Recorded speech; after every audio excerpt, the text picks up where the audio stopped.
Oigan, pues bienvenidos. Muchas gracias por aceptar la invitación de la Comisión de Hacienda. Hemos estado trabajando con algunas autoridades y obviamente pues nos interesaba muchísimo platicar con ustedes, además de la reunión que tuvimos allí de manera directa, pero es importante porque, pues, hay algunos temas que se han tratado acá en la comisión y, pues, en la comisión seguimos nosotros trabajando casi de manera normal porque hemos tenido sesiones, una o 2 cuando menos a la semana desde que inició la pandemia. Son muchísimos temas, hay muchísimas cosas que hacer, entonces, pues, es es para nosotros, muy enriquecedor que las autoridades también se reúnan con nosotros para ir caminando en el mismo sentido. Y si me lo permiten todos, voy a hacer la presentación de nuestra invitada del día de hoy. Ella es la maestra Raquel Buenrostro Sánchez, jefa del Servicio de Administración Tributaria. Ella es matemática por la Universidad Nacional Autónoma de México, donde se le otorgó medalla Gabino Barrera con la tesis acerca del teorema de Miller-Teplin. Posteriormente obtuvo la maestría en economía en el Colegio de México con el trabajo Comportamiento del tipo de cambio dentro de una banda, análisis de los efectos debidos a la intervención inta intramaginal del Banco Central, perdón. Cuenta con una trayectoria de más de 20 años dentro de la administración pública, donde, entre otras funciones, se ha desempeñado como directora general de administración en la Secretaría de Turismo, directora general de Innovación y Calidad de la Secretaría de Educación Pública, directora general adjunta del control presupuestario en la Secretaría de Hacienda y Crédito Público, gerente de planeación y desarrollo en Petróleos Mexicanos y subtesorera de política fiscal en el gobierno de la Ciudad de México. Dentro de la academia ha impartido diversos cursos de matemáticas y economía en la UNAM y en el Colegio de México. Bueno, pues bienvenida. Muchas gracias nuevamente por aceptar la invitación. La acompañan Araceli García Martínez, la administradora general jurídica. Bienvenida, Araceli. Eh, Gracias. Antonio Martínez Dagnino, administrador general de grandes contribuyentes. Y Abel Romero López, administrador general de recaudación. Muy Y bien. me permito dar lectura al orden del día. También hemos tenido algunas reuniones que se han alargado el día de hoy y por la naturaleza del trabajo de nuestros invitados, el tiempo es mucho más limitado. Así es de que vamos a tratar de escucharlos, primero que nada, dar el uso de la voz hasta donde nos permitan los tiempos y lo que quede pendiente nos lo mandarán por escrito para dar contestación, para también en el momento de que se agoten los tiempos, pues ya todos tenemos conocimiento de que ustedes se tendrán que retirar de la reunión y que lo que quede pendiente de dar contestación nos lo harán llegar por escrito, cosa que agradecemos también. Entonces, iniciamos con el registro de asistencia de los diputados, que en este momento voy a dar lectura de quienes se encuentran. Está el diputado Agustín García Rubio, el diputado Antonio Ortega, la diputada Alejandra Pani, el diputado Caron Altamirano, el diputado José Isabel Trejo, el diputado Marco Medina, el diputado Óscar González Yáñez, la diputada Paola Tenorio, el diputado Saúl Huerta, el diputado Tonatiu Bravo y están los asesores de la Comisión de Hacienda y hay gente de comunicación social de la Cámara de Diputados también. Y la de la voz, Patricia Terrazas, presidenta de la comisión. También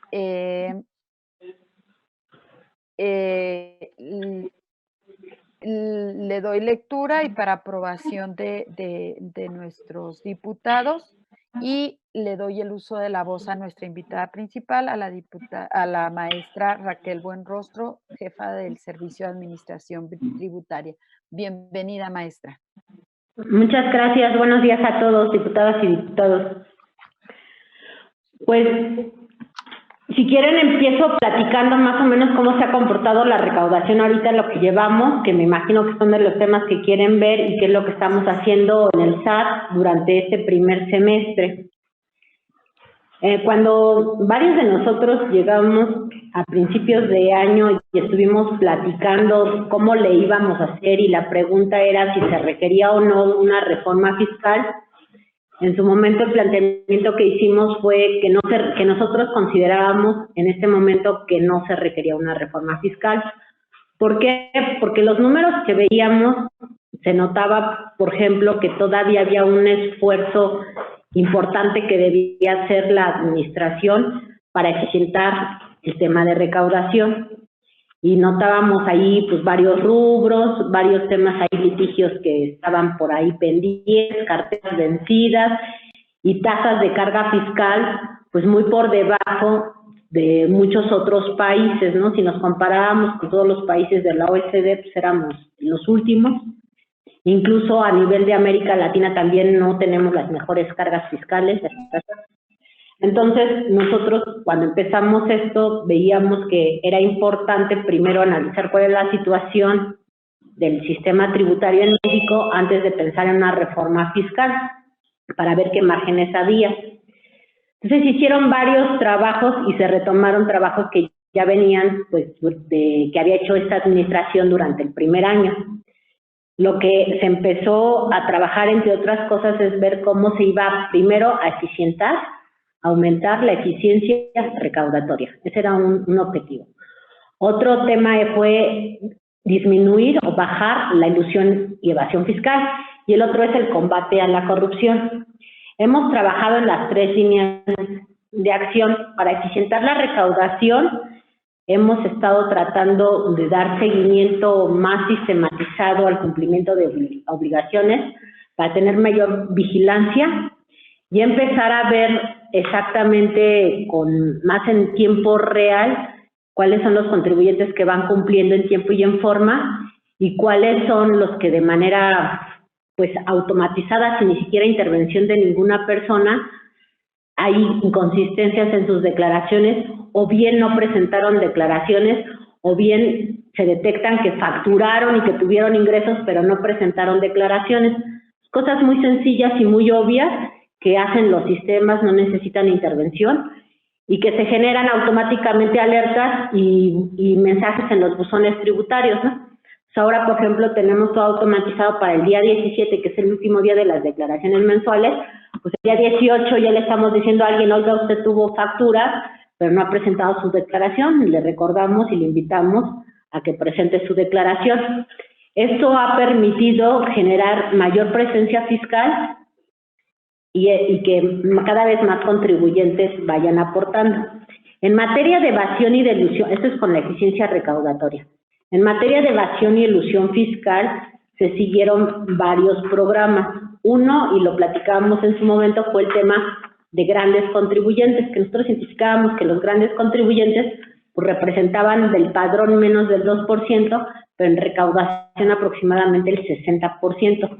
Sin embargo, si veíamos la tasa de la carga fiscal, pues andaba más o menos en el 2.1%. Viendo eso, pues estuvo trabajando con grandes contribuyentes y se optó una revisión o una fiscalización más estratégica. Antes se entraban a revisar por ejercicio y rubros. Y aquí lo que nosotros estuvimos revisando ya con el administrador de grandes contribuyentes es que lo que se había logrado identificar es que las planeaciones fiscales agresivas que se convierten al final del día, cuando se terminan las auditorías, en defraudaciones fiscales muchas veces, tienen que ver con planeaciones corporativas a nivel de grupo.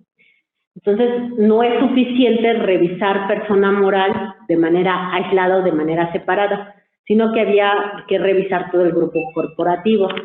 Y había algunos rubros que se identificaron que eran los que ofrecían, digamos, las condiciones o las características o los atributos fiscales para que fuera atractivo para ciertos despachos y sugirieran algunas planeaciones fiscales. En ese momento, pues se determinaron una serie de rubros y también una serie de sectores, porque lo otro que se hizo fue analizar todos los sectores económicos, se compararon las cargas fiscales de cada sector económico con cargas fiscales a nivel internacional, por ejemplo, digamos, la industria farmacéutica. La industria farmacéutica en el mundo tiene una tasa de carga fiscal promedio del 7.5% más o menos, y aquí en México pagan el 2%. Tenemos 5 puntos porcentuales de diferencia. Entonces, ahí quiere decir que hay algo, una planeación fiscal, porque las cargas no están equilibradas junto con otros países, porque básicamente las reglas del juego son las mismas. Y así estuvimos analizando sector por sector. Escogimos los sectores que tienen la brecha más grande entre la carga fiscal que hay en México y la carga fiscal que hay a nivel internacional para analizarlos, y luego sobre eso identificamos cuáles eran las planeaciones corporativas más recurrentes. Y con eso se hizo un programa de recaudación de grandes contribuyentes que en su momento se presentó a todas las cámaras de la iniciativa privada. Básicamente el programa decía, lo que identificó entre los sectores económicos que teníamos que revisar eran el acerero, el alimenticio, automotriz, energético, farmacéutico, financiero, minero, retail e hidrocarburos. Entonces, esos eran los que presentaban las diferencias y las discrepancias más grandes.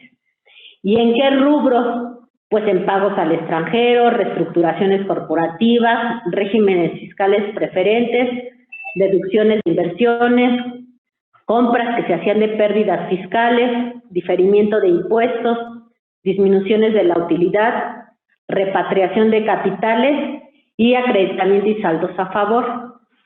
Entonces, una vez que ya identificamos eso, lo hicimos del conocimiento de todas las cámaras y empezamos a hacer una revisión, que vale la pena es que no decir que la empezamos a hacer, sino simplemente se estructuraron las auditorías de manera más ordenada y estructurada, más en conjunto, porque muchas de las auditorías ya vienen de muchos años, ya vienen de ejercicios anteriores y de administraciones anteriores.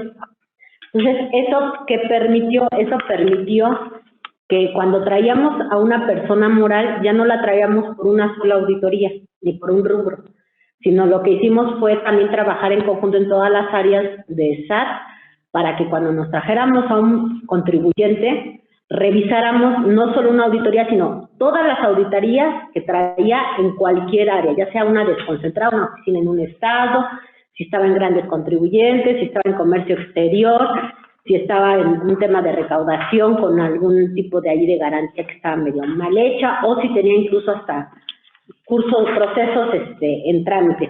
Entonces lo que hicimos fue agarrar al contribuyente con todo su paquete de situaciones procesales, que digamos, y de revisiones y de auditorías, y nos sentamos a verlos por paquete, para con el afán pues, de optimizar también la recaudación.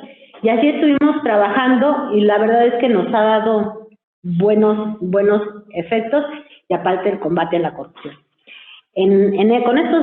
Con estos dos efectos, hasta el 31 de mayo, los ingresos tributarios crecieron 2% en términos reales, con relación al año pasado.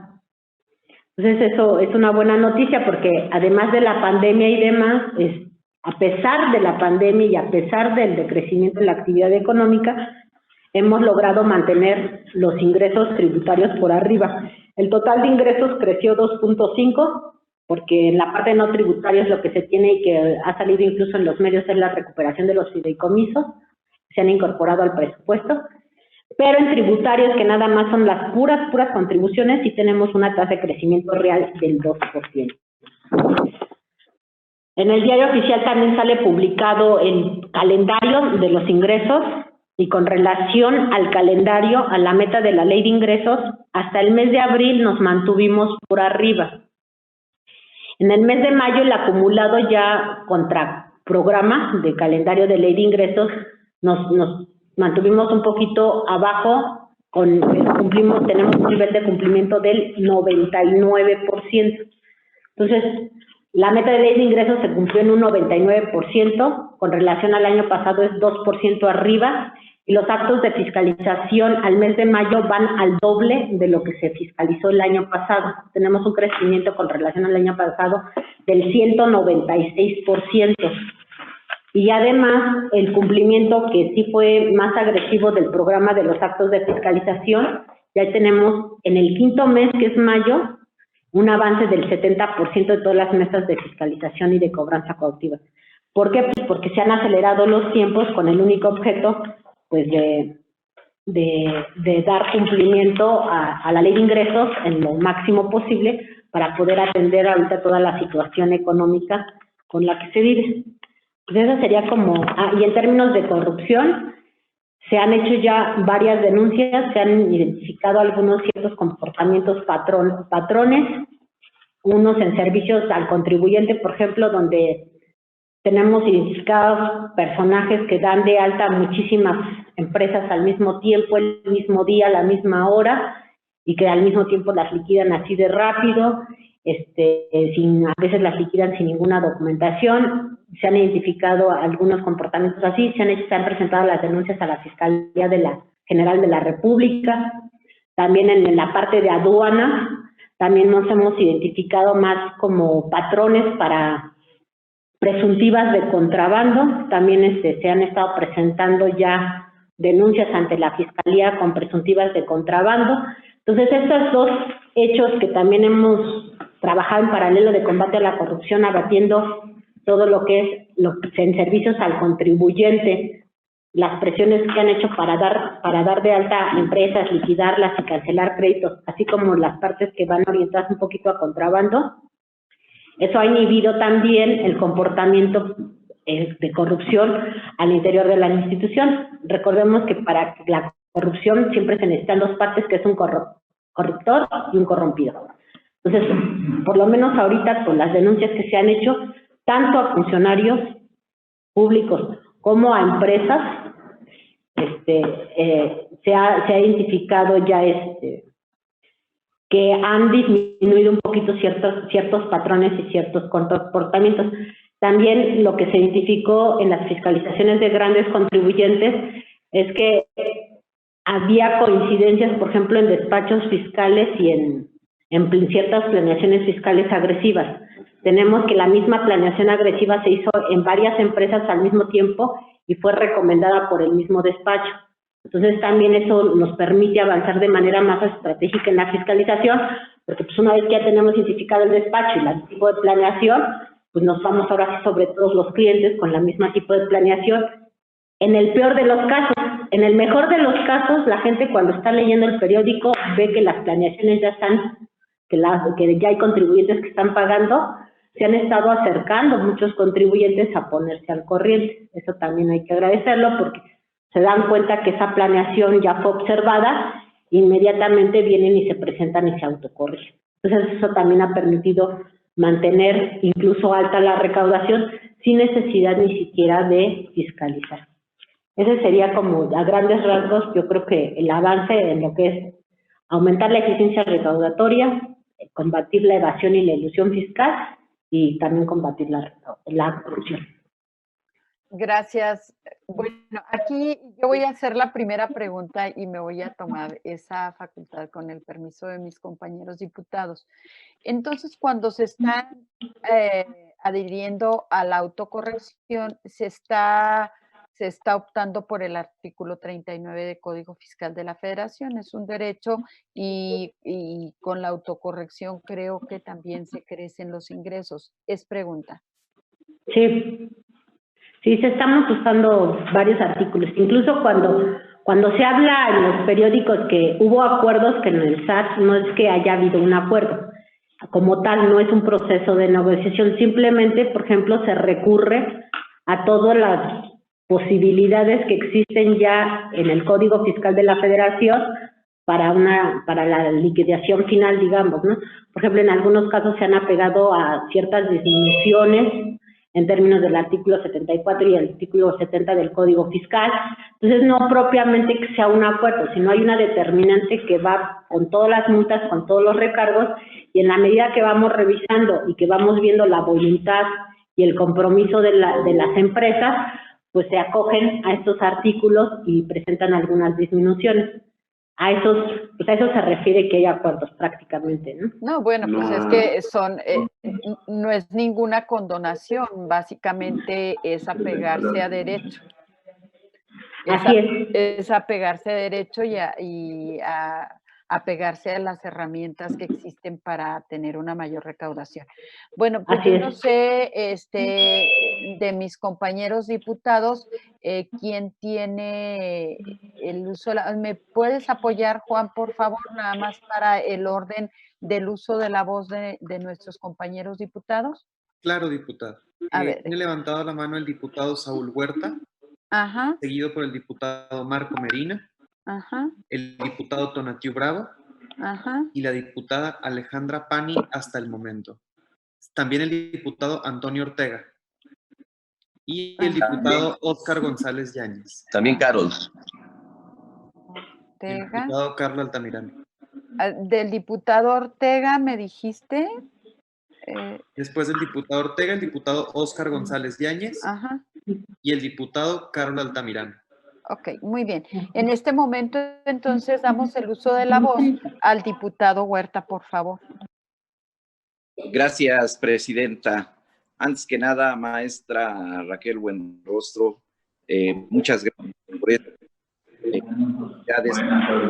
comunicación. Es muy, muy importante para nosotros porque creo que de manera conjunta debemos estar atentos por si hay alguna modificación en la normatividad, siempre pensando en la recaudatoria. Se nos está yendo la voz, perdón, no, se va el sonido y no lo escuchamos bien. Perdón. A ver, le decía que nada agradecerle su... Al diputado Huerta, a lo mejor si quitamos el video, hay más agilidad en tu red. No sé si lo puedas hacer, por favor. Sí, creo que también está muy alejada, porque también nosotros escuchamos con mucho hueco su déjame ver.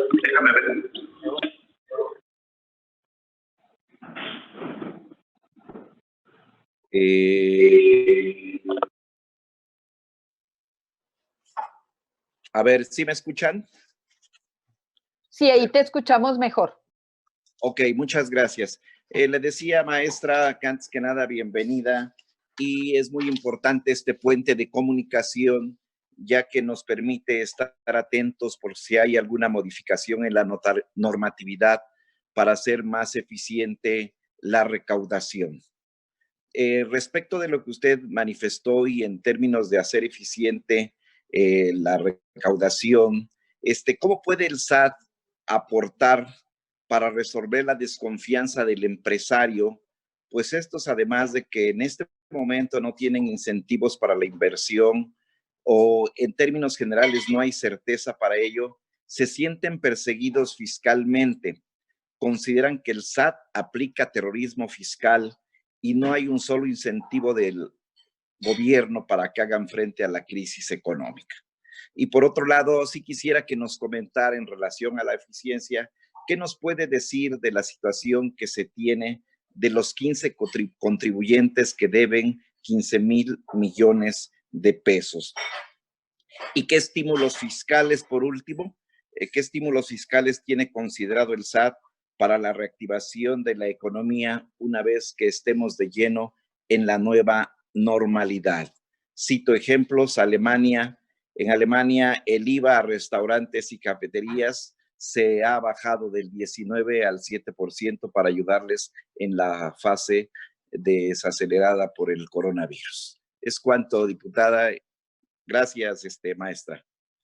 Gracias. Hacemos de las preguntas y luego ya nos responden todas juntas, salvo mejor opinión, maestra Buenrostro.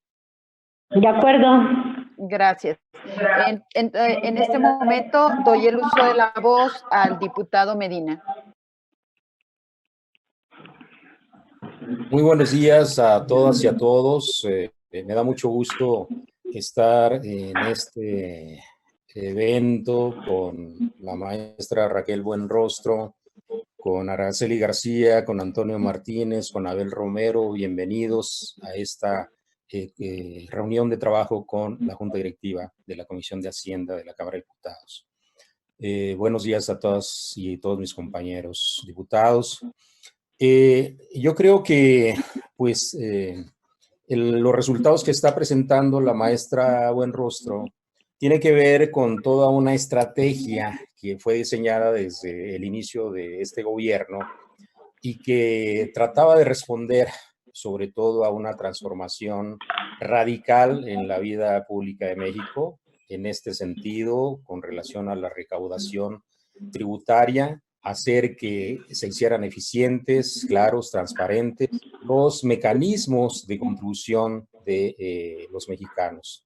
Y en ese sentido, yo creo que tenemos las primeras muy buenas noticias, porque en medio de la pandemia tenemos un incremento bastante fuerte e interesante de la recaudación en términos relativos con relación al año pasado. Y aquí me asalta la primera pregunta. No sé si se tenga algún estudio en el SAT con relación a cuánto ha sido la afectación en términos económicos y contributivos de la pandemia, es decir, la disminución del ritmo económico, por un lado, y por el otro lado, el aumento de la recaudación motivo o fundamentado en la estrategia que se ha desarrollado. Es decir, tenemos una estrategia que ha dado buenos resultados porque hay mayor eficiencia, hay combate a la elusión, a la evasión fiscal, hay combate a la corrupción, y estos elementos incrementan los niveles de recaudación. Pero por otro lado tenemos una baja, una disminución, sobre todo en los últimos meses, de el crecimiento económico. Entonces, yo creo que si no estuviéramos en una situación de pandemia, bueno, pues los resultados contributivos serían mucho mayores a los que estamos observando en estos momentos. Esa sería mi primera pregunta. Luego se está planteando desde un inicio que primero se tenía que desarrollar el sistema contributivo en términos normales y después pensar en una reforma fiscal. La reforma fiscal está en un segundo término. Primero se tiene que ver cómo funciona en la normalidad, sin corrupción, sin los desperfectos que habían ocurrido en el sistema contributivo, para llegar entonces a una posible reforma fiscal. Sabemos que los niveles contributivos en México son muy bajos, alrededor del 13%, y los niveles en la OCDE, incluso en algunos países de América Latina es mucho mayor. Pensando en que ahorita no es el momento de la reforma fiscal, pero ¿qué tiempo tendrá que transcurrir para ver los resultados de la eficiencia contributiva y después en qué momento, en un año, 2 años, tendremos posibilidad de estar pensando en una reforma fiscal para incrementar los niveles de contribución? Y por último, la última pregunta se refiere a la devolución del IVA en las aduanas. Ha habido preguntas de algunos contribuyentes: ¿qué tanta eficiencia hay? ¿Qué hay de noticias en términos de la devolución de este impuesto? Por sus respuestas, muchísimas gracias, maestra Buenrostro. Gracias, diputada presidenta. Al contrario, diputado Medina, tiene el uso de la voz el diputado Tonatiuh Bravo. Gracias, presidenta. Saludo a la presidenta del Sistema de Administración Tributaria, la maestra Raquel, y a todos los funcionarios, funcionarias que le acompañan en esta sesión. Gracias por su presentación, maestra Raquel. Y bueno, mis preguntas irían alrededor de de tres cosas. La primera de ellas es que, como usted lo ha dicho acertadamente y lo explicó, el desafío que está representando la pandemia y la crisis económica, y que luego las dos se juntaron y han hecho un binomio muy complejo y de impacto mucho mayor. Pero en este caso concreto hay un desempleo medido por diversas instancias. La que lo tipifica más fuerte es el INEGI, pero si nos vamos a las cifras del IMSS, pues no es menor. La desaceleración económica está generando desempleo y el IMSS reporta una caída del empleo formal acumulado de 686,000 empleos durante marzo y abril.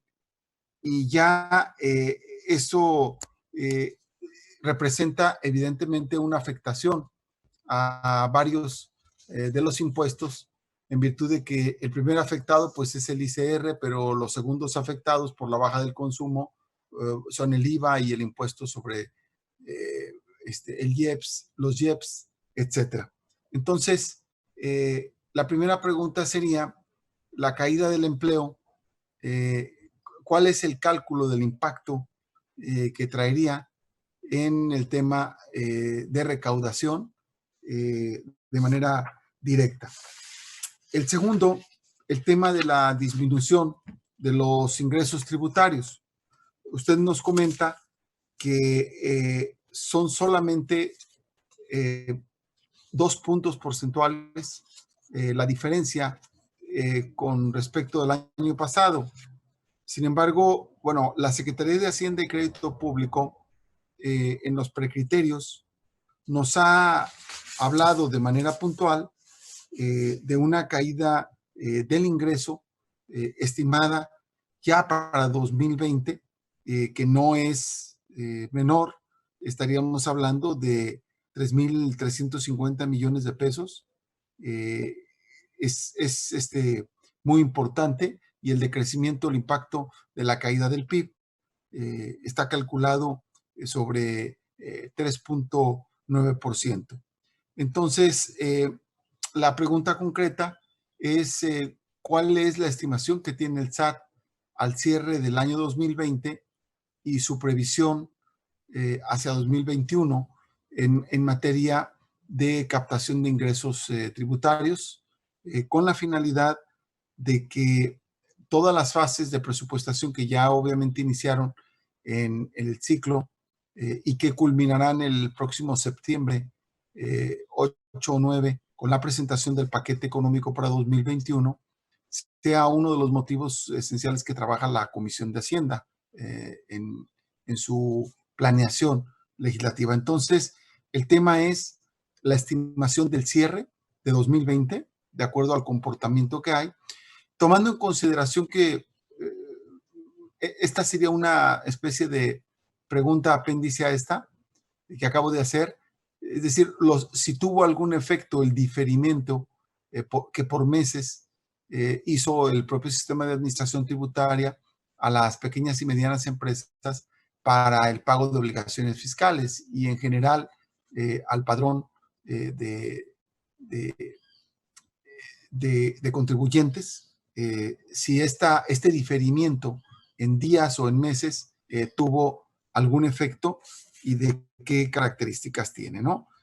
Bueno, por último, el presidente del partido Morena, Alfonso, hizo una propuesta en la que relaciona una intervención del INEGI en la medición de la riqueza, pero lo hace abriendo atribuciones en una propuesta de abrir atribuciones al INEGI, atribuciones que hasta ahora son atribuciones del sistema de administración tributaria, que es quien tiene todas las facultades legales para indagar o para hacer intervenciones en el caso de carácter fiscal por parte de pues todas las personas físicas y morales, ¿no? Entonces, su opinión sobre esta propuesta y si usted considera que sería viable que el SAT perdiera las atribuciones que tiene como exclusivas y las compartiera ahora con otras entidades, como es el caso del INEGI, para el caso de lo que propone Alfonso Ramírez Cuellar. Por sus respuestas, muchas gracias y es un gusto saludarles. Gracias, diputado. Gracias. La diputada Alejandra Pani.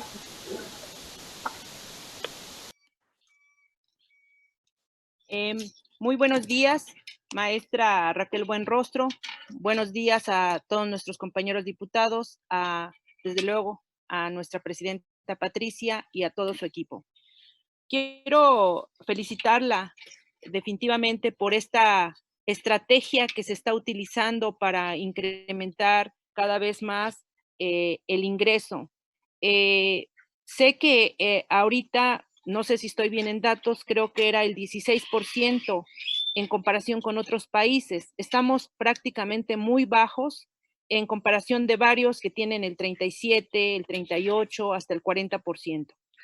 Yo veo, en comparación con el PIB, yo veo que estas estrategias que usted está utilizando van muy encaminadas, se está viendo el resultado. Por lo tanto, yo quisiera proponerle o que me contestara si hay la posibilidad de que el dictamen fiscal vuelva a ser opcional. Mire, conforme a la situación actual y a futuro, sí me gustaría preguntarle si valdría la pena explorar la posibilidad de conformidad del artículo 32-A, que el dictamen fiscal se restableciera voluntario sin límite de ingresos, ya que en la actualidad es solo por contribuyente con 100 millones de ingresos anuales.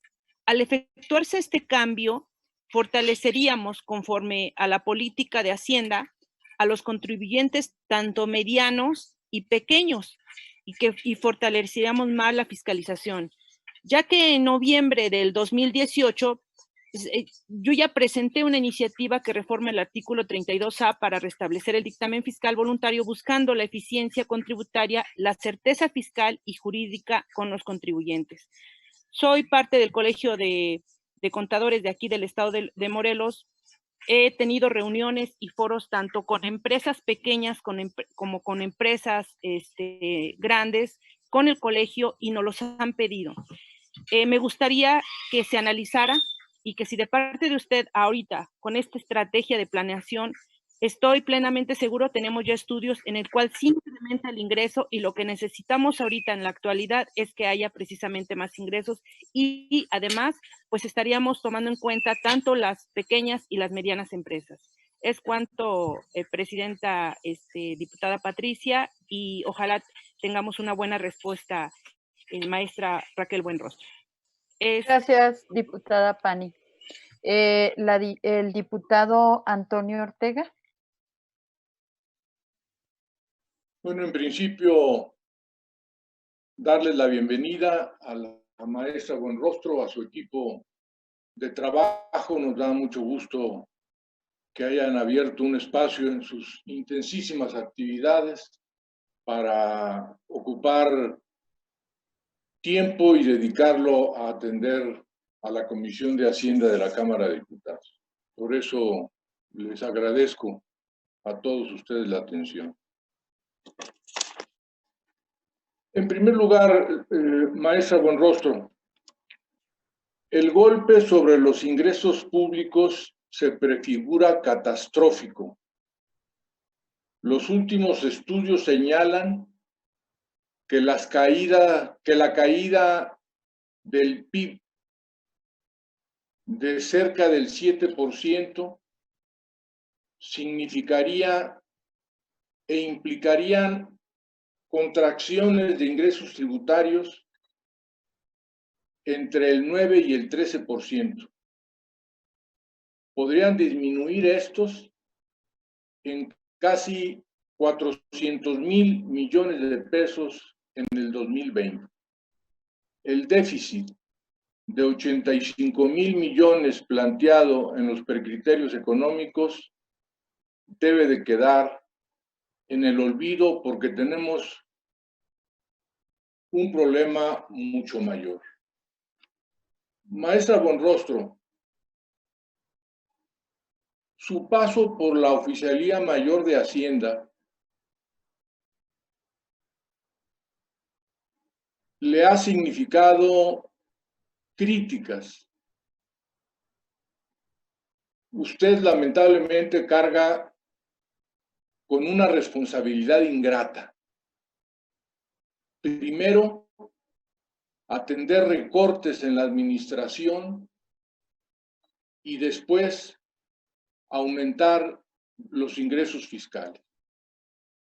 El presidente sin duda le tiene confianza, pero usted creo que debe haber aprendido la lección de que las decisiones políticas que toman los altos funcionarios deben estar siempre sujetas a la legalidad, sujetas a la prudencia y sujetas a la responsabilidad, porque, repito, las consecuencias impactan a millones de ciudadanos. Usted sabe lo delicado del límite entre lo que podemos considerar una política estricta que evita la imprecisión y señala reglas claras a los causantes, con una política recaudatoria mediante amagos o actos considerados excesivos, amenazantes, que buscan generar miedo, apelan a la coerción extrema, al hostigamiento, incluso la falta de respeto, agresiones verbales a los contribuyentes, injustas en muchos casos, al no distinguir entre los buenos contribuyentes que cometen un error y las conductas permanentes de los malos contribuyentes. Hay quienes aseguran que la política fiscal actual está en el límite de romperse, a pesar de que usted ha sido enfática en que el SAT no será inquisidora y menos de las clases medias y populares, ya que la clase media por años han sido los ciudadanos que han contribuido cautivamente al sistema tributario de este país. Recordé este párrafo de algunos de sus discursos. Sin embargo, ¿qué puede pensar un causante de la clase media cuando se equipara la defraudación fiscal como delincuencia organizada, como amenaza a la seguridad nacional, que merece el peso de todo el poder y la fuerza del Estado, desde la prisión preventiva oficiosa para los evasores fiscales hasta la incautación de cuentas, la paralización inmediata de actividades al impedírseles facturar y las extinciones de dominio? Históricamente sabemos que al romperse este límite se genera un clima en que los agentes económicos de cualquier tamaño inhiben su inversión, dejan de crear puestos de trabajo, no se establecen empresas o simplemente muchos emigran a la economía informal, que ha sido una de las menos atacadas por este gobierno.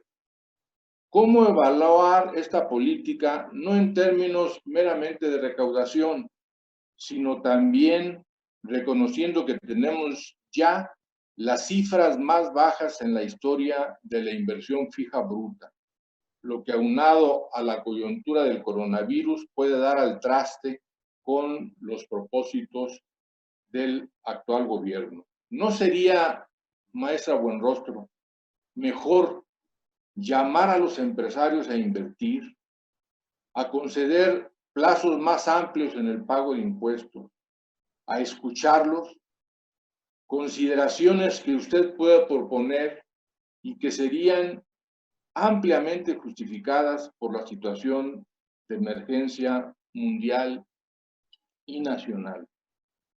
Pienso que solo con una política de escuchar, de atender, de ser comprensivos con la situación que viven los empresarios y los causantes, se podrán de cumplir de mejor manera los propósitos que usted se ha planteado ahora como jefa del SAT.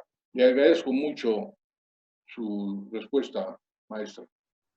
Gracias, diputado Ortega. El diputado Óscar González, por favor. Gracias, presidenta. Igual que mis compañeros, agradecerles y dar la bienvenida a este nuevo modelo de reuniones a la doctora Buenrostro y a su equipo. Yo dos preguntas muy concretas porque prefiero que tenga usted tiempo para contestarnos que para escucharme a mí. Si nos pudiera desglosar un poco más el tema de los fideicomisos, que pudiera profundizar más, si se pudiera de manera desglosada, preferentemente, el tema de los fideicomisos. Si también pudiera profundizar un poco más en el tema de las aduanas. Y finalmente, ¿qué es su opinión de poder gravar la riqueza? Yo estoy en la idea, como usted dice, que no plantean una nueva... Cortó ¿Se cortó? Bueno, voy a quitar mi video. Sí, por favor. A ver si está mejor la transmisión. Gracias. ¿En qué parte me quedé, perdón? Casi desde el inicio. Ah, muy bien. Bueno, primero agradecer su presencia, maestra doctora Buenrostro, y a todo su equipo. Si nos pudiera ayudar a desglosarlo un poco, profundizando más. Sigue sin escucharte, diputado. Sigue sin escucharse. Híjole, pues ahora sí ya no sé qué hacer. Sí lo escucho. Sí lo estamos escuchando. Parece que no escuchando, Pati. Sí, lo escucho, yo sí lo escucho. Ah, bueno, pues entonces, seguimos. Bueno, una vez más, bienvenidos. Si pudiera profundizar un poco más en el tema de los fideicomisos, si se pudiera de manera desglosada, preferentemente. El tema de las aduanas también si podría profundizar un poco más, en el sentido de cómo lo hacemos, entendiendo de agilizar la velocidad de las aduanas, pero entendiendo también que a veces la velocidad se convierte en el principal instrumento de corrupción. Y cómo podemos hacer todo ese proceso. Y finalmente, si bien es cierto, se ha planteado no hacer una reforma fiscal y que con los actuales instrumentos podríamos tener una eficiente recaudación, aún así ya vemos algunos que pensamos que la recaudación no puede ser suficiente con lo actual porque no se alcanzarían los propósitos que tiene un gobierno, cualquier gobierno, ¿no? Nuestra carga de deuda y demás cosas que tiene, el gobierno no tendría condiciones para poder, no tendría condiciones para poder enfrentar ningún gobierno. Entonces, conocer su opinión sobre la posibilidad de gravar la riqueza y hacer un país más iguales. No estoy pensando en la clase media, estoy pensando en los grandes ricos de nuestro país. Entonces, conocer su opinión. Muchas gracias. Gracias, diputado González. Tiene el uso de la voz el diputado Carol Altamirano.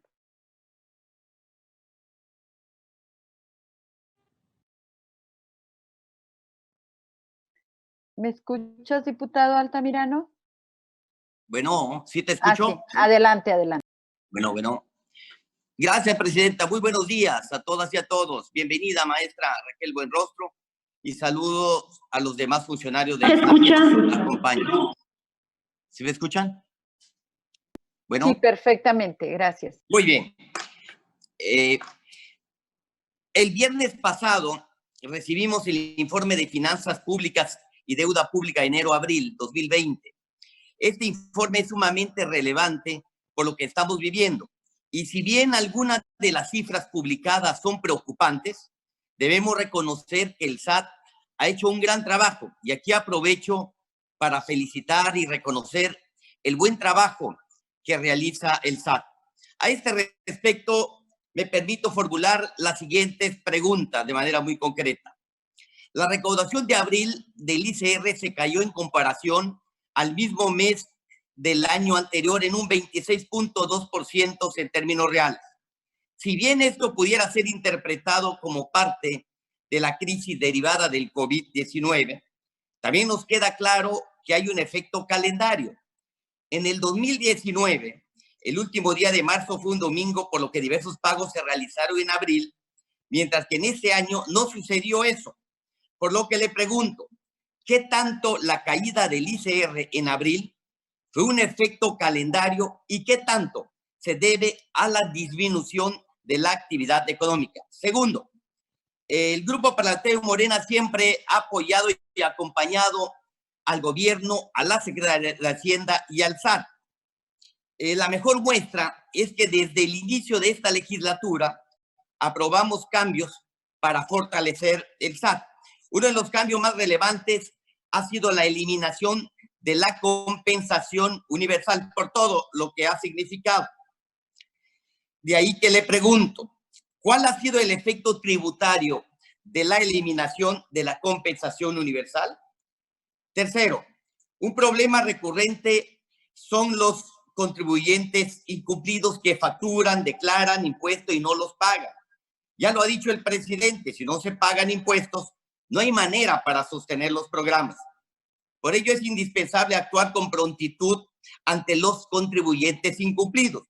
Y una de las acciones más eficaces es retirarles su sello fiscal.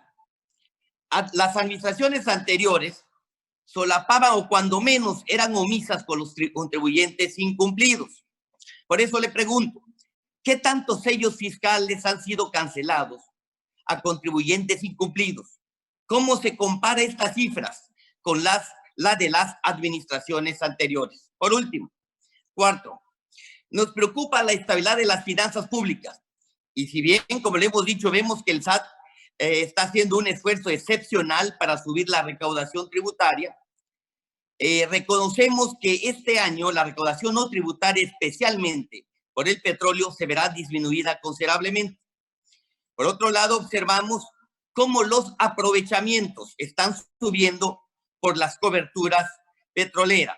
Por eso le pregunto, ¿cómo estima que será el impacto al final del ejercicio fiscal en los ingresos del gobierno por la caída de los precios del petróleo?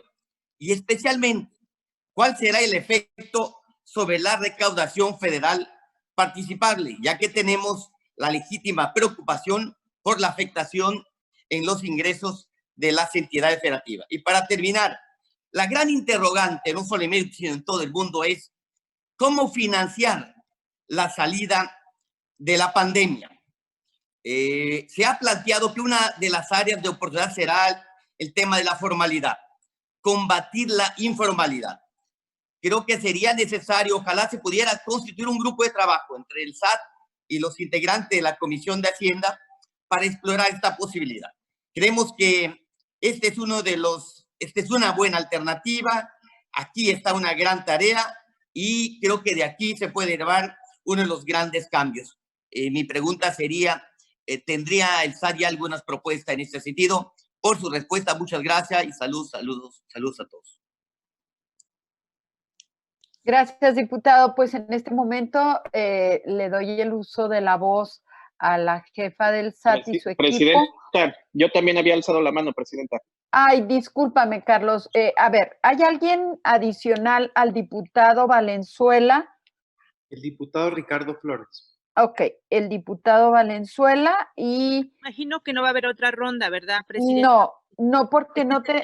Sí, ya. Es que tenía yo otra pregunta, pero bueno. Ajá. Sí, el diputado Valenzuela, el diputado Flores y cerramos con el diputado Flores. ¿Estamos de acuerdo? Juan, nada más auxíliame. Correcto, diputado. Adelante, diputado Valenzuela. La mano también. 2 más y se cierra. Así es. Gracias, diputado Valenzuela. Adelante.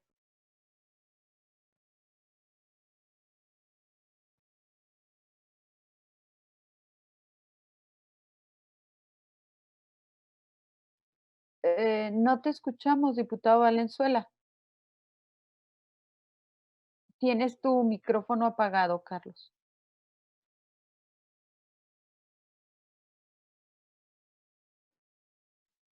Listo, ¿ahí me escucha, Presidenta?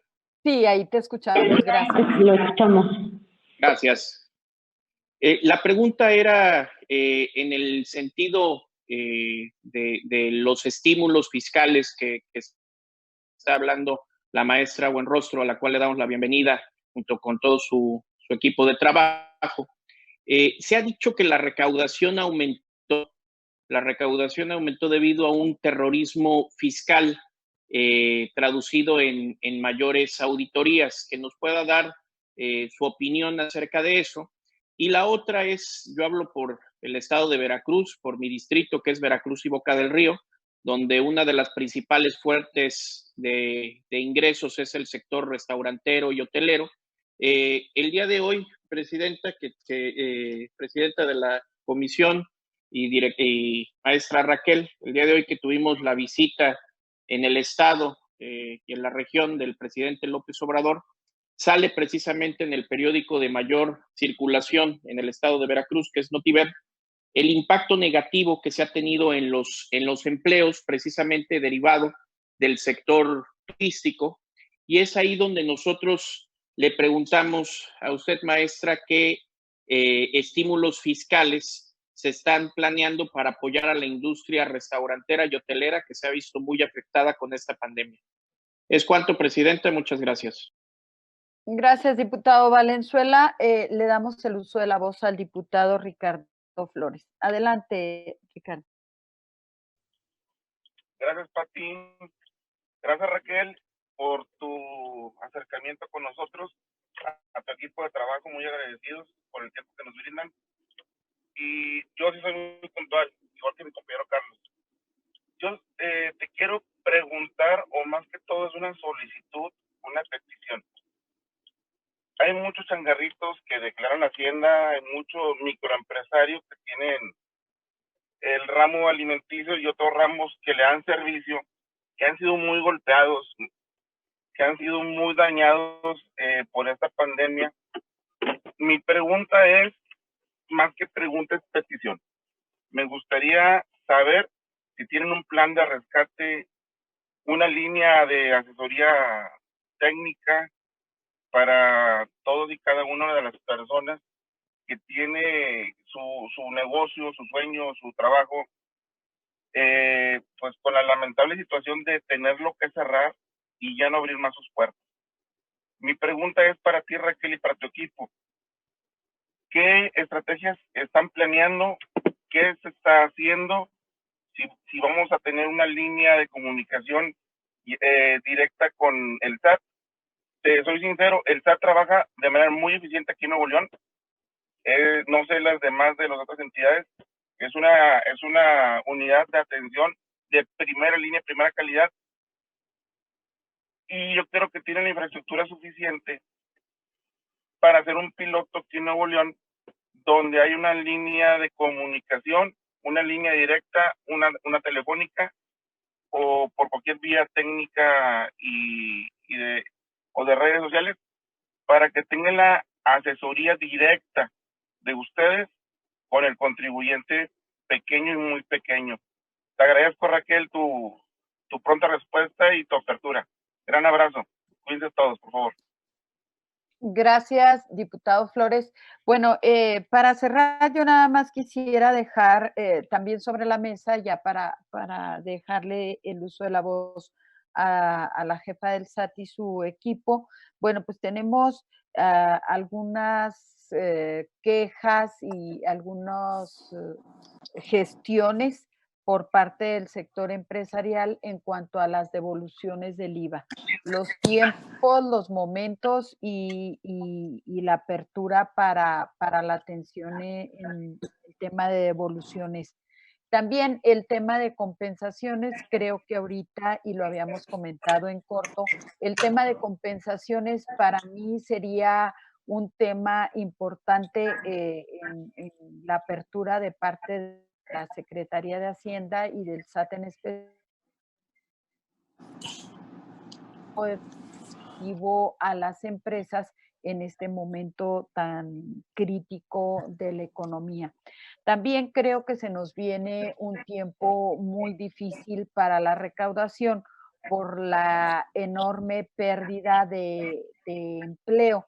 Y bueno, pues ahorita lo podemos ver en muchas páginas en primera plana de la pérdida de cantidades importantes de empleo, porque no hay estímulos fiscales para el sector empresarial. Entonces, las devoluciones en tiempo, las compensaciones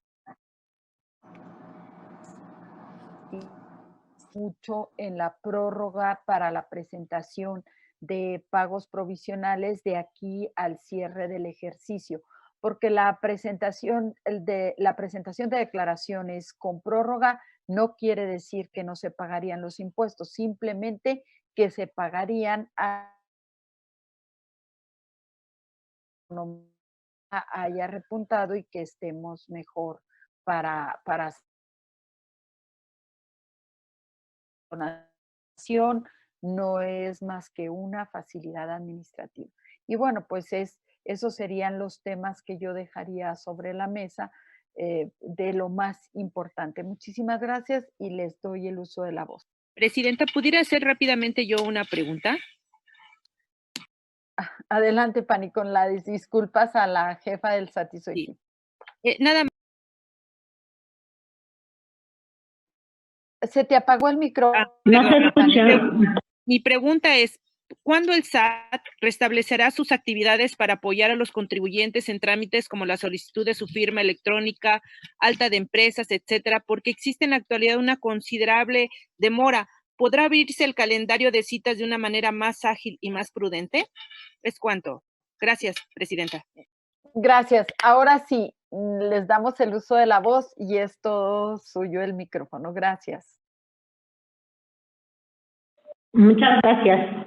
Voy a tratar de esquematizar un poquito los temas para juntar todas las preguntas que son similares y tratar de contestar a todos y a cada uno de ustedes.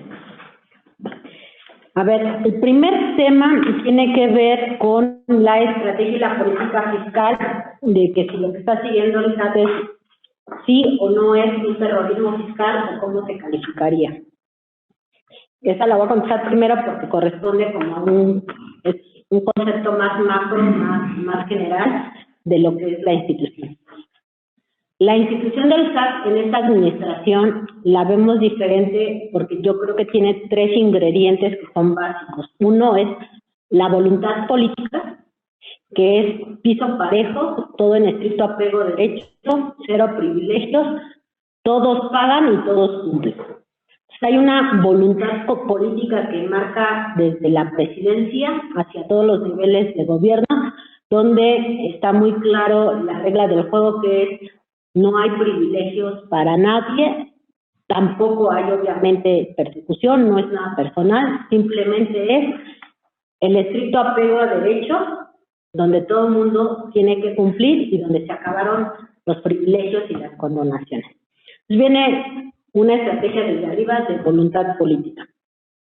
Después de la voluntad política tenemos nosotros el SAT como área técnica, como el brazo fiscalizador, donde nosotros decimos, bueno, desafortunadamente en nuestro país no hay una cultura fiscal de pago. Y eso lo muestran las estadísticas y los comparativos con otros países a nivel internacional, tanto en la OECD como incluso con los mismos de América Latina. Desafortunadamente México no tiene una cultura de pago y nosotros lo que tenemos que empezar a generar, o lo que queremos hacer, es empezar a generar una cultura de pago y de cumplimiento.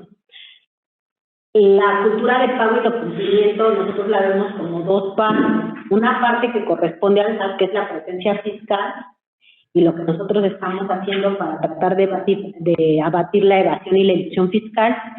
Y la otra viene por el lado indirecto, que es el lado del gasto, que también la percepción de todos los ciudadanos sea que sus contribuciones se ven reflejadas de una manera diferente. Y en la otra parte de la estrategia sigue ya la parte estrictamente técnica, que es apegarnos a derecho. Simplemente es revisar la ley y que se cumpla la ley. ¿Sí seguimos conectados? Sí seguimos conectados, ¿verdad?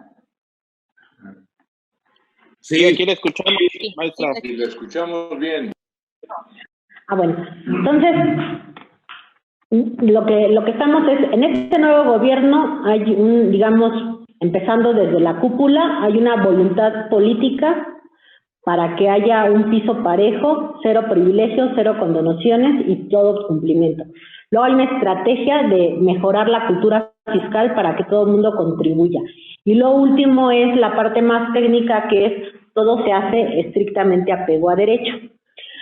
¿Por qué nosotros creemos que no es terrorismo fiscal? Porque no puede ser terrorismo fiscal si la gente está cumpliendo. Me voy a ir a un caso mucho más extremo. Por ejemplo, si a cualquiera de la mesa lo acusan de homicidio, se va a reír. Te va a decir, ¿cómo?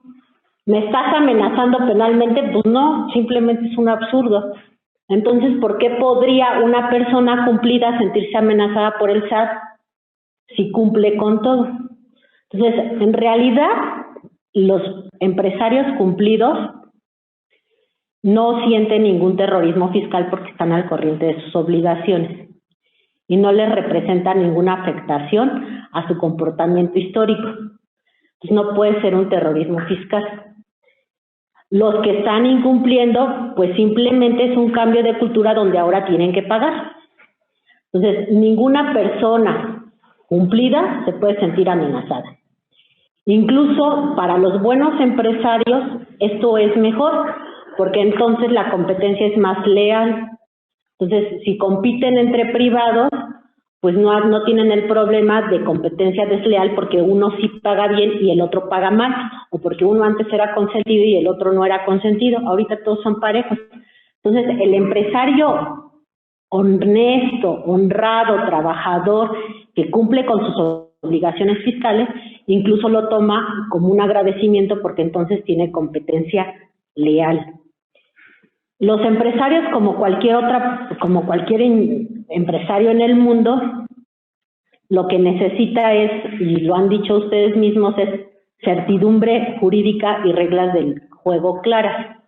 Mientras tengan reglas del juego claras y certidumbre jurídica, la gente puede invertir y no importa cuál sea el régimen fiscal. Pues ahí tenemos todas las transnacionales que tienen negocios en todo el mundo y que cada país pues tiene su propio régimen fiscal. A ellos no les interesa que sean iguales o que sean diferentes, simplemente les interesan reglas del juego muy claras. Nosotros lo que hemos tratado es de comunicar es que esas reglas son claras. ¿Y cuáles son esas reglas? La ley. Es difícil verlo de esa manera. ¿Por qué? Porque no se estaba acostumbrado. Nosotros cuando hemos llamado a los grandes contribuyentes aquí, muchos de ellos, e incluso algunas anécdotas las ha comentado el presidente, dicen, es que yo no voy a pagar porque nunca he pagado, es que me tienen que condonar, es que a mí siempre me condonaban cada 3 años, es que nos vamos a ir a un procedimiento que se va a llevar 30 años y a ver quién se cansa primero. Y siempre son puras amenazas, pura falta de respeto, porque los empresarios de donde ganan el dinero es de toda la población y al final de cuentas los impuestos van a todos los programas que van para toda la ciudadanía. Entonces, los que en todo caso se sienten presionados, pues son los incumplidos y los que no tenían, que no son todos. Tenemos casos incluso que no tienen nada que ver pues con el accionista o con los dueños de las empresas, que tiene que ver con las asesorías fiscales. Ahí nosotros hemos identificado despachos que cobran muchísimo dinero para pagar el mínimo de impuestos, pero los que les proponen en realidad a las empresas son defraudaciones fiscales. Entonces, como estamos en un terreno muy técnico, tenemos despachos que viven de sugerir a sus clientes defraudaciones fiscales, que eso también ya se tiene identificado cuáles son los despachos. O sea, ahí, por ejemplo, hay dos comportamientos distintos. Si viene el despacho a hablar con el SAT, pues obviamente dice que es terrorismo fiscal y que está siendo agresivo, pues porque ellos fueron los que diseñaron el mecanismo de evasión fiscal y no tienen ningún incentivo a perderlo, porque por eso cobraron muchísimo dinero y ellos no quieren decir que lo hicieron mal, y menos cuando asesoraron a 10, a 20 o hasta 100 empresas del mismo sector, o todo el sector está asesorado por el mismo despacho. Obviamente no hay ningún incentivo a reconocer y son los que terminan diciendo pues, que no se les escucha y que es. En cambio, si el que viene se sienta del otro lado de la mesa, es el presidente del Consejo de Administración, es el socio mayoritario, es el dueño de la empresa, la actitud es completamente distinta. Al menos la experiencia que nosotros hemos tenido aquí en el SAT, cuando se le explica al presidente del Consejo de Administración, no al CEO, no al director general, al presidente del Consejo de Administración, que es el que representa las acciones, o el que tiene las acciones mayoritarias, cuando se sientan aquí y escuchan lo que nosotros tenemos y lo que nosotros les estamos planteando, es en automático. Nosotros tenemos negociaciones que llevaban 8 meses con los despachos, por ejemplo, de abogados, y solo fue una reunión de 40 minutos con un presidente del Consejo de Administración, digamos, una reunión de 30 a 40 minutos para que dijera, tienen razón, voy a pagar. Entonces, no es lo mismo porque los incentivos son diferentes dependiendo de quién haga el comentario. Entonces, la pregunta, ¿es terrorismo fiscal? No, no es terrorismo fiscal, porque cualquier empresariado cumplido no se puede sentir amenazado.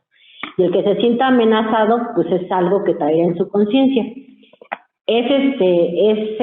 Nosotros no escuchamos, no, porque el tema es que si el que se sienta aquí en el SAT es el inventor del mecanismo de la defraudación fiscal, pues no tiene ningún incentivo a reconocerlo.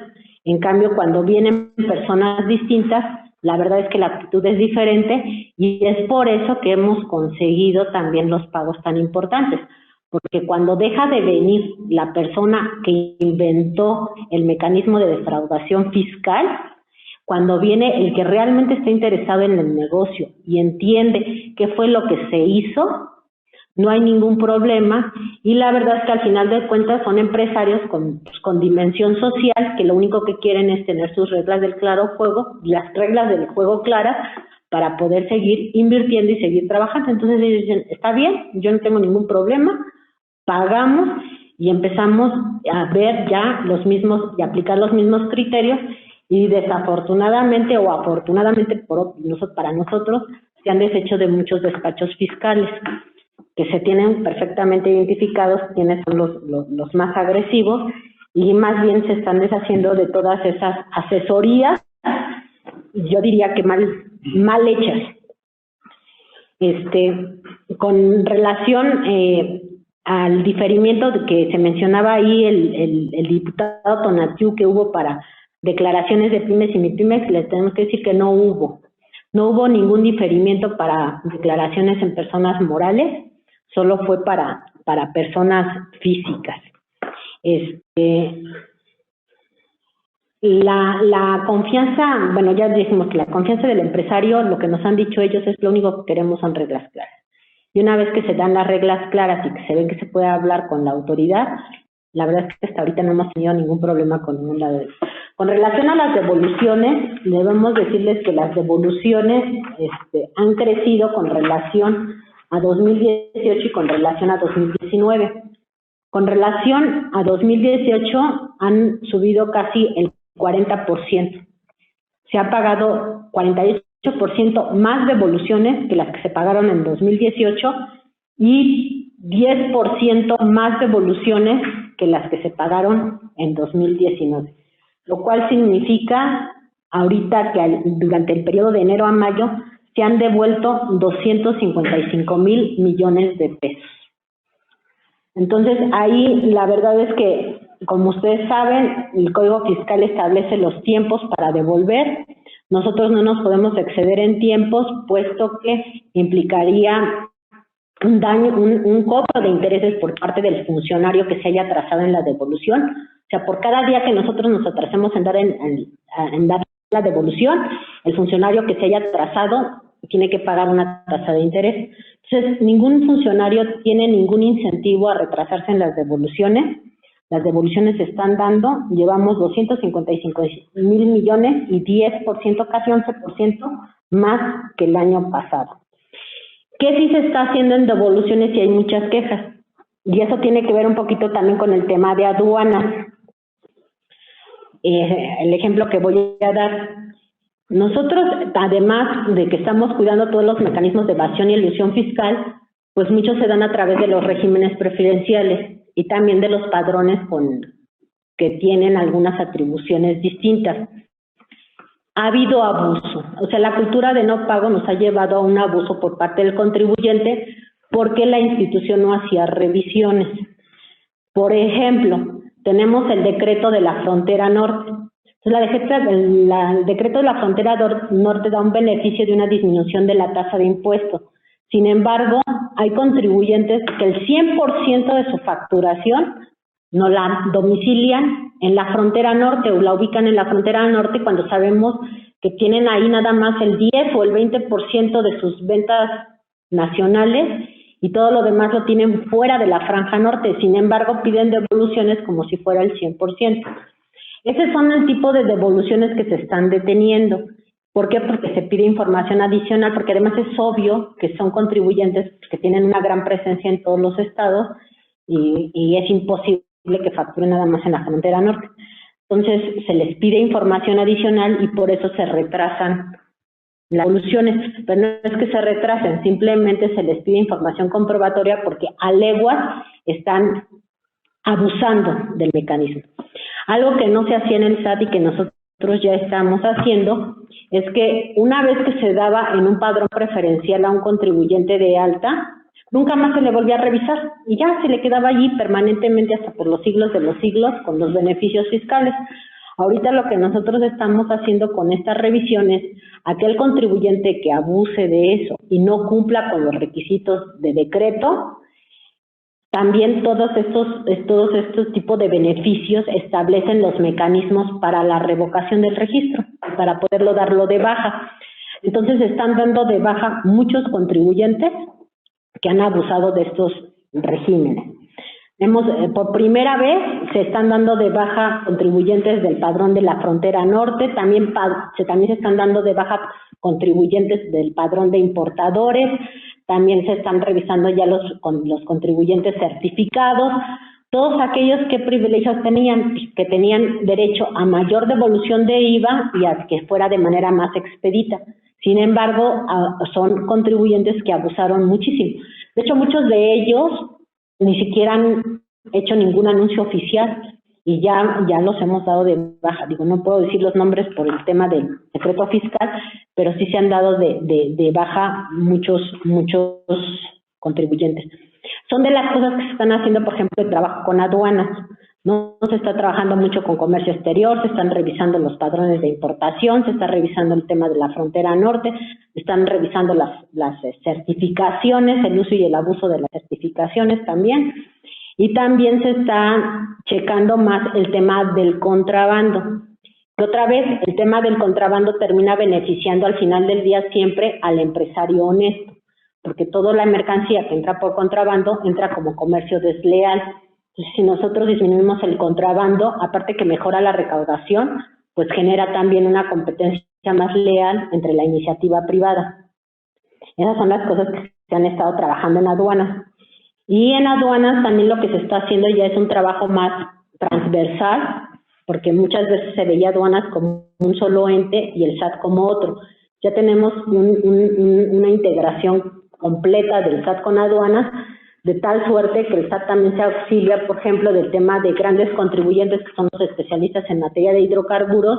Aduanas tiene todo el tema de toda la entrada de todos los puertos, de todos los buques de hidrocarburos, pero también en los temas de contrabando también entra la Administración General Jurídica también a hacer todas las denuncias y demandas y revisiones. Entonces ahorita sí se está teniendo una cooperación más transversal y en materia de seguridad nacional también existen mesas semanales donde se está reuniendo y están siendo coordinadas por el secretario de Marina, donde además se reúne no solo el SAT, sino se reúnen otras instancias de seguridad nacional, y la UIF también, y también algunas otras instituciones, para cerrar todo el tema de seguridad nacional.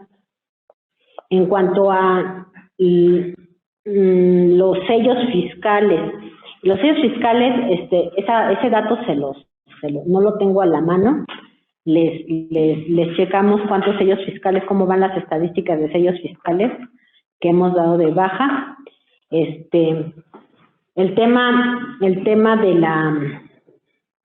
de cuáles, que nos decían de que si puede haber reformas fiscales orientadas a combatir la informalidad. Yo creo que como en México, mi opinión personal es como México ha tenido una deficiente cultura fiscal y lo que queremos es fortalecerla, y al mismo tiempo estamos pasando por una crisis sanitaria que lo que implica son recursos, pues como lo hace cualquier persona, nosotros tenemos que orientar nuestros esfuerzos a donde más convenga, porque ahorita lo importante es tener el recurso suficiente para la reactivación.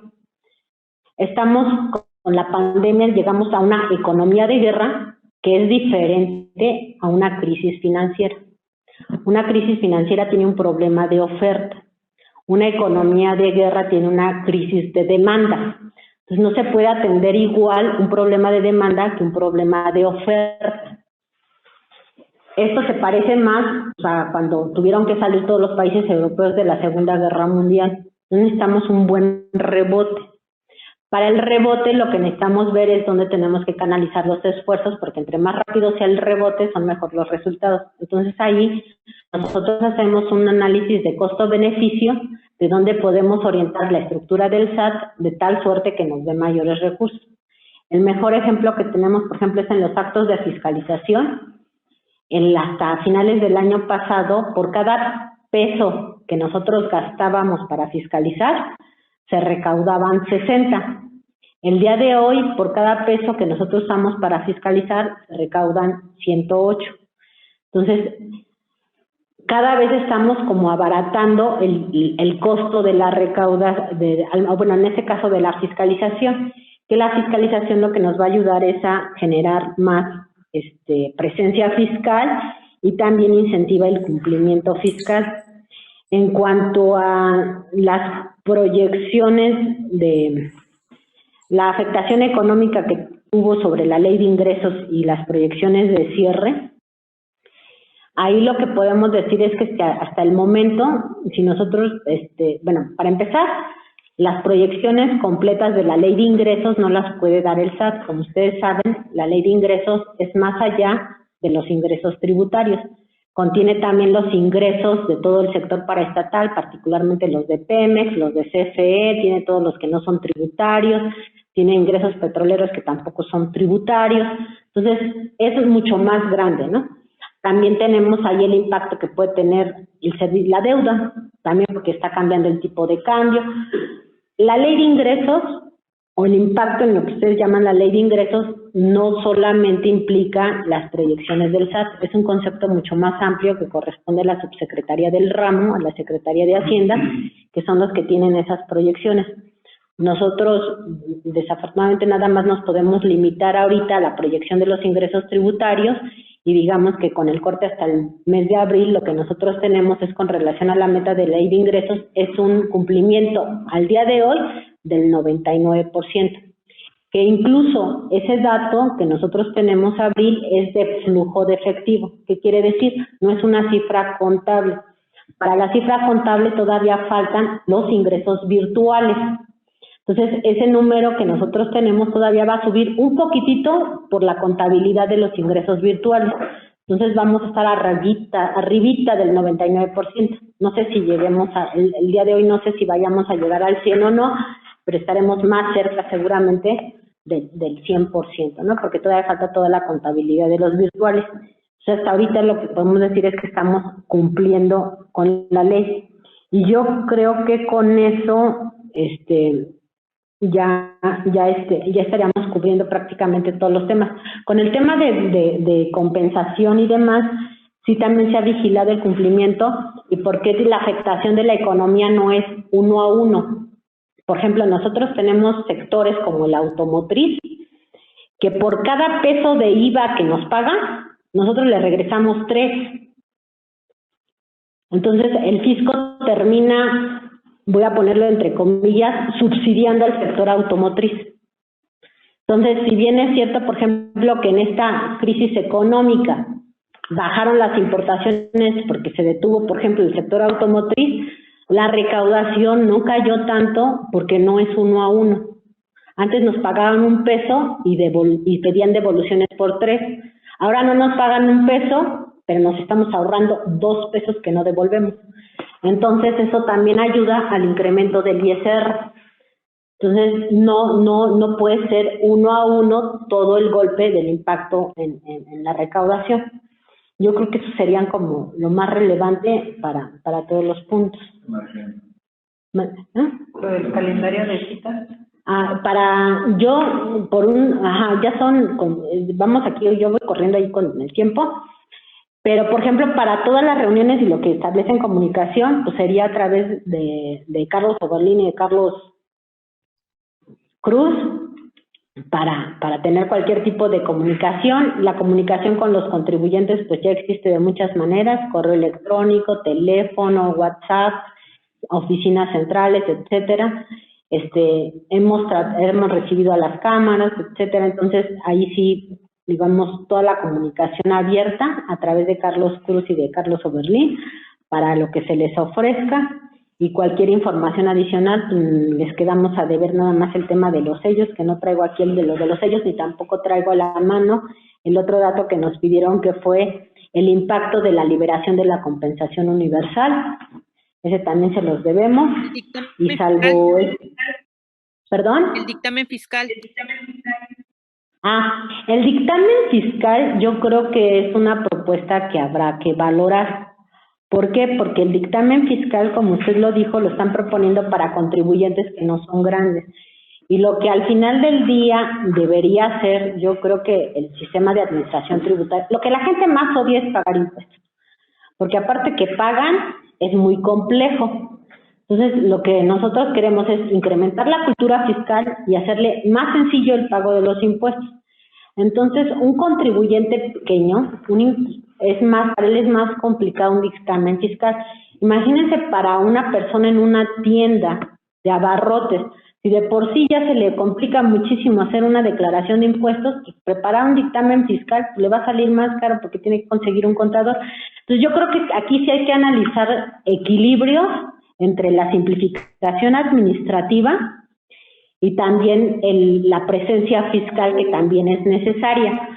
Entonces, yo creo que ese es un tema que merece como una revisión más amplia desde nuestro punto de vista. No sé, creo que ya no quedó nada por ahí. Sí. Bueno, a lo mejor lo que quedaría pendiente es qué va a pasar con el decreto en la frontera, porque vence el 31 de diciembre y ya tendríamos que ir pensando en qué se haría con ese decreto, porque pues al final del día las empresas tienen que ir planeando el migrar a lo que se venía haciendo o prorrogar el decreto, o ¿por qué no? Yo tengo una iniciativa que presenté donde el decreto ya se insertaba en la ley de la materia. Yo creo que esa, como otras medidas de política fiscal, se están viendo en paquete para ver cómo tenemos que hacer el rebote de la reactivación económica. Entonces, se tendrá que ver un equilibrio, porque como bien por ahí dijeron, cómo viene la reactivación de la economía, y creo que lo decía el diputado del PAN, Valenzuela. Dice, pues nosotros lo que queremos es reactivar el consumo de todos los comercios. Pues sí, la estrategia del presidente, lo ha dicho, está centrada en incrementar, o sea, en mantener el consumo de toda la población, por un lado, y garantizar empleo. Entonces, todas las actividades y todas las políticas y todas las estrategias que vayan a la perseveración del consumo y al empleo y a mantener el empleo son las que se van a ir trabajando, y eso es lo que va a marcar la guía de cuáles son las políticas que quedarían y cuáles no, pensando que no todo tiene que ver por la parte fiscal de ingresos, sino también es complementaria con la política fiscal del lado del gasto. Por ejemplo, para el consumo, para garantizar el consumo, y es así, por ejemplo, ustedes que mencionaron las actividades, las iniciativas a nivel internacional, está el concepto de renta básica o ingreso básico, que aquí en México ya lo tenemos con todos los programas sociales que hizo el presidente. Entonces, ese concepto universal, digamos, de renta básica o de ingreso básico, que es garantizar que toda la gente tenga un mínimo de ingreso salarial, eso se da a través de los programas de apoyo. Y eso, de alguna manera, va manteniendo el consumo. Si nosotros vemos, por ejemplo, lo único que mostró un crecimiento impresionante fueron todas las empresas de retail. Esas sí tuvieron incrementos hasta del 25-30% en las ventas. Entonces, ahí se ve muy claramente que el consumo no cayó. Y ese es el que hay que mantener garantizado. Ahorita ese consumo se ve nada más en las tiendas de retail porque los establecimientos están cerrados. Pero una vez que se reactive la actividad económica, pues la gente va a sustituir esa venta que tenían los retail a los establecimientos. Entonces, las políticas que se van a ir apuntalando son las que estén orientadas a garantizar el consumo y a garantizar el empleo. Muy bien, no sé si exista algo más por parte de ustedes, porque habíamos quedado en esa metodología, por lo que quedaría pendiente, ya lo veremos nosotros con la comisión, y si hay alguna otra duda, pues nos estaríamos comunicando con ustedes y cerrándola por escrito. Sí, bueno, les agradecemos muchísimo, estamos aquí a sus órdenes. Les reitero el vínculo y la comunicación permanente para que ustedes tengan enlaces de comunicación con Carlos, y pues yo creo que nosotros ahorita no tendríamos nada más que agregar, y no sé si ustedes tengan algo que agregar, y entonces, si no, y las dos pendientes que nos quedamos se los hacemos llegar. Muchas gracias, pues con esto cerramos esta reunión de trabajo, pues esperando que no sea la única ni la última, y esperamos reunirnos muy pronto. Muchas gracias a todos y gracias a los diputados, a los asesores y sobre todo a ustedes, nuestros invitados. Muchas gracias, muy buenos días.